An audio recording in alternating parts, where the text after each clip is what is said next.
You're watching Seattle Seahawks Today by Chat Sports. Tyler Jones, your fearless leader, here with you. Thanks for joining us. On today's program, we are giving you the latest from the NFL owners' meetings going on this week, as we have seen a lot of changes to the rule structure ahead of the 2025 season. We'll tell you what those changes are and how they directly affect your Seattle Seahawks. We'll go over that and more coming up in just a moment. Before we do, speaking of ownership, how about JoJo? That's my JoJo, Jody Allen. That's what we call her around here, JoJo.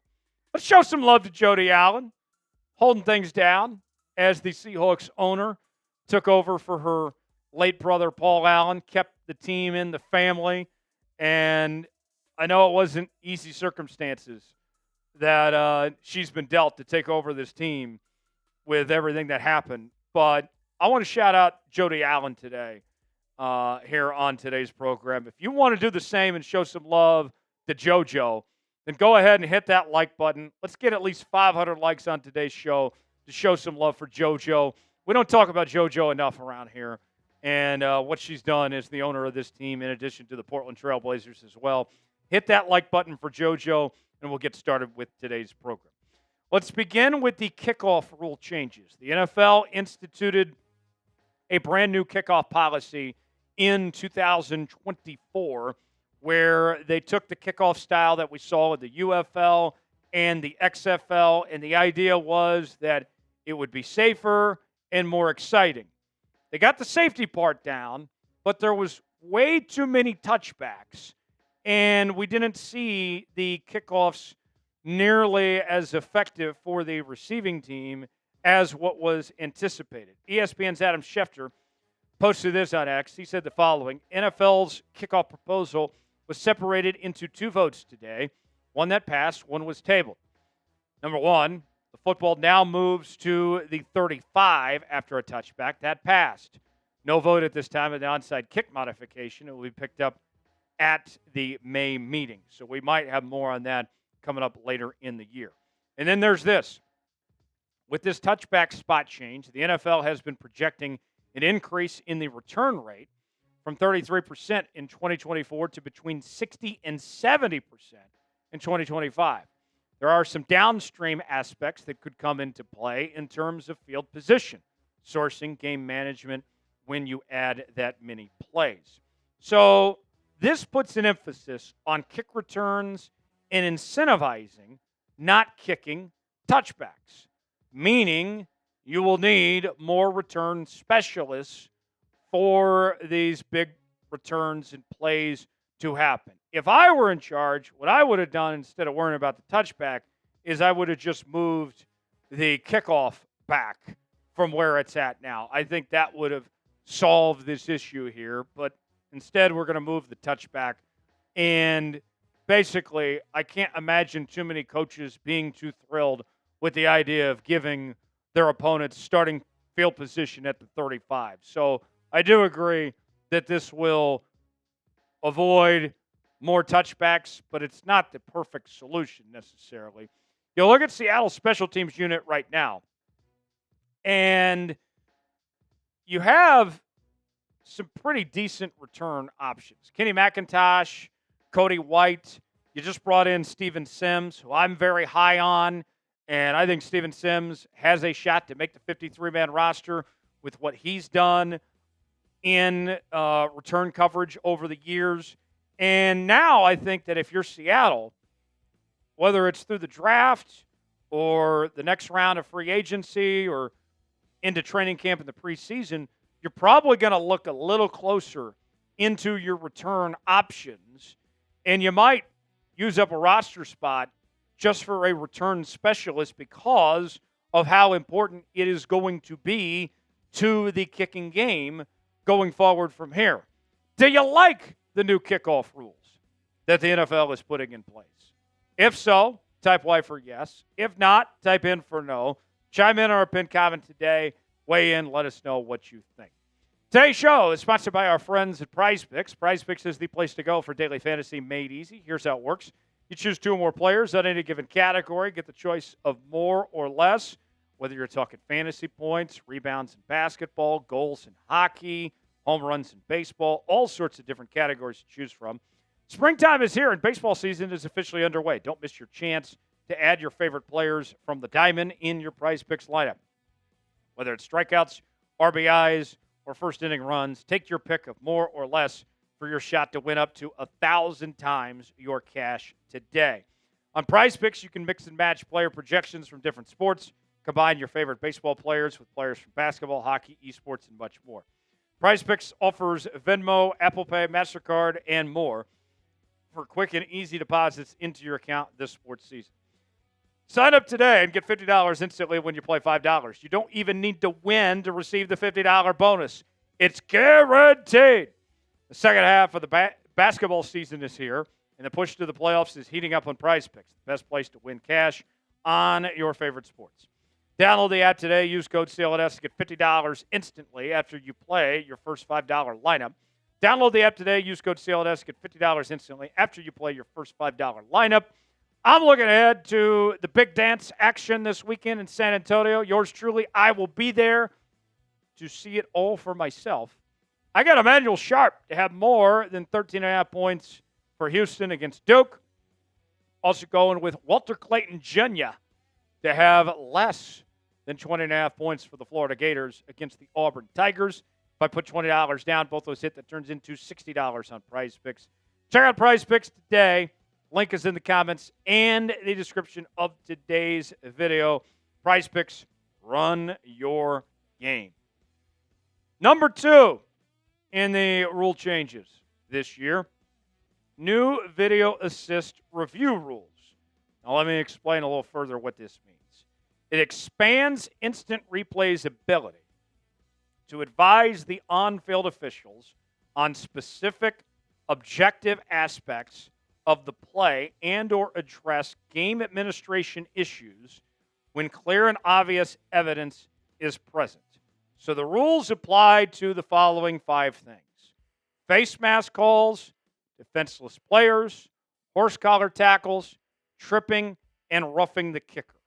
So here's another point that is very important when it comes to this. It's only applied if the flag is thrown. So they can't retroactively go back and replay shows a face mask and then call the penalty. All they can do is revoke the penalty if it was called in real time. Replay can say, no, that didn't happen. That's a bad call. Now, personally, I would like to see this applied to roughing the passer, which, with the changes they've made to the roughing the passer rule in the last few years, has been a bit egregious. And I'll say this. You go back a few years ago when the Seahawks played the Niners, and Nick Bosa got called for a roughing the passer penalty against Seattle, which, I'll be honest, was not roughing the passer. It was a bad call, and it took a turnover away from the 49ers. It benefited Seattle, the bad call. In this type of scenario, if this were to play out again, then they could revoke the roughing the passer penalty, and it would be San Francisco's ball in this case. So in that situation, even though the old rule benefited Seattle, even though it was the wrong call, replay could come in this situation and say, yeah, that's not the right call. It's San Francisco ball. That's a turnover there. So just being honest here, that's just one example that I would point to on that front. What rule change would you like to see in the NFL? If you had to think of something in particular that you would like to see different, what would it be and why? Get in that comment section. Give me your ideas of some rule changes that you'd like to see. Another change is to the overtime rules. And if you recall, several years ago, there was a fantastic football game, maybe the best game I've ever seen. The Kansas City Chiefs and the Buffalo Bills had a back and forth, and the Chiefs ended up beating the Bills in a playoff game. Patrick Mahomes led a game-winning drive in overtime, and Josh Allen did not get the football back, did not get the chance to respond. The game was over. They changed the playoff rules after that. They called it the Josh Allen rule that guaranteed that both offenses would get a possession. Well, now those playoff rules will be applied to the regular season as well. Ian Rappaport said the following. A couple of rule changes have passed. The NFL will now allow both teams to possess the ball in overtime, but amended to 10 minutes. Expanded replay assist has also passed, like we talked about earlier.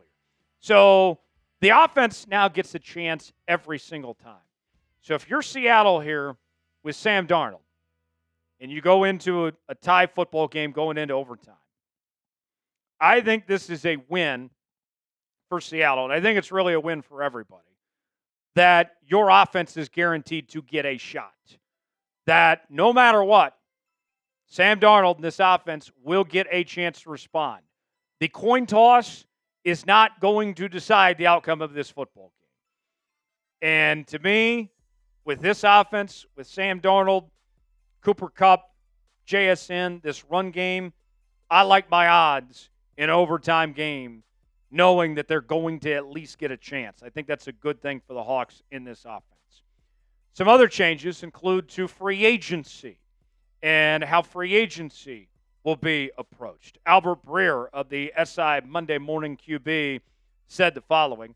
The Steelers' proposal to allow for Zoom calls during the legal tampering period and for visits to be lined up ahead of the start of the league year pass. Significant change to free agency. What this is going to do is it's going to force John Schneider to move quicker. And think about this. All right, we go back to free agency this year. John Schneider, he claims that one of his hesitations with signing some of the offensive linemen out there was that he couldn't bring them in for a visit and talk to them face-to-face and evaluate them and get a physical and all that. And now what this does with this rule change, I would think John's going to like it because they can move quicker. They can get guys in the building. They can see what they're all about and not be lollygagging around, as we saw this year where Seattle missed on some guys in free agency that they were interested in, but they had their process of how they wanted to approach it. They wanted guys to come in for visits like Will Fries, and Will Fries and others were like, no, I'm not doing that. I got my offer here. I'm going to take care of it. So I like this for Seattle and John and company to get the ball rolling quicker and to potentially maybe get visits that they wouldn't get otherwise. Number 5 of rule changes. The first down chain gang is dead. Sayonara. Good night, Vienna, to the chain gang. This from Ari Marav of the 33rd team saying official. The NFL announced that Sony's Hawkeye technology will be used next season to electronically measure first downs. The chain crew is remaining on the sidelines as backup, but a new era is officially underway. So for whatever reason, if a drone comes out of the sky and decides to destroy the Hawkeye, then we still have the chain game we can potentially rely on as a backup. But I got to tell you, thank goodness that we're relying on modern technology, that we're making this change. This is a win for everybody. Accuracy, being more accurate, is a good thing. But I got to tell you, it does make me think. We'll always have this moment with the great Gene Steratore. Gene Steratore giving everybody that Gene Steratore disease that we've all been infected. Remember that Sunday night game several years ago when Gene Steratore got the index card out to measure a first down? How ridiculous was that? And then we had Gene Steratore with the face afterwards. See? You see what I did there? Yeah, he infected us all with the Gene Steratore disease. We won't have those moments anymore. Thank goodness. Thank the Lord that modern technology is going to help us out. Now I would like to see maybe baseball. We don't need umpires. Just go with the K-zone, electronically determine balls and strikes. Let's use technology to our advantage. Maybe one day we're just going to have AI officials or something at some point. AI is going to kill us all anyway at some point. Might as well have them officiate football games. How would you grade the NFL's rule changes? A, B, C, D, or F? I'm a fan, but I don't think that they go necessarily far enough. I think these are steps in the right direction. I'll go with about a B+. Another thing that I like as well is the tush push is not going anywhere. There was a vote, and you had to have, I believe it is, 24 votes for a rule change to pass, and only about half the league voted and said that they were against it. Mike McDonald, by the way, came out publicly and he said that he thinks it's a great play, that he's glad that it's staying. And I wish that Mike McDonald's team actually ran the tush push. Maybe Clint Kubiak's going to bring that to Seattle. I would like to see that happen. My thoughts on the tush push, just real quick, folks. For everybody that's bitching and moaning about the tush push, you're complaining because you don't know how to stop it. That's what just teams need to figure out. It doesn't need to be banned. You just need to figure out how to defend it better. And we saw in the AFC Championship game, Chiefs held the Bills to 0 of 4 attempts on the tush push. It can be stopped, but it takes some game planning. It takes some athletes to do it. I'd like to see the Seahawks start doing that. We'll see if they do. If you enjoyed today's show, you already know what to do. Hit that like button. We certainly would appreciate it. I'm Tyler Jones. Thanks for joining us. We'll see you next time here on Seahawks Today.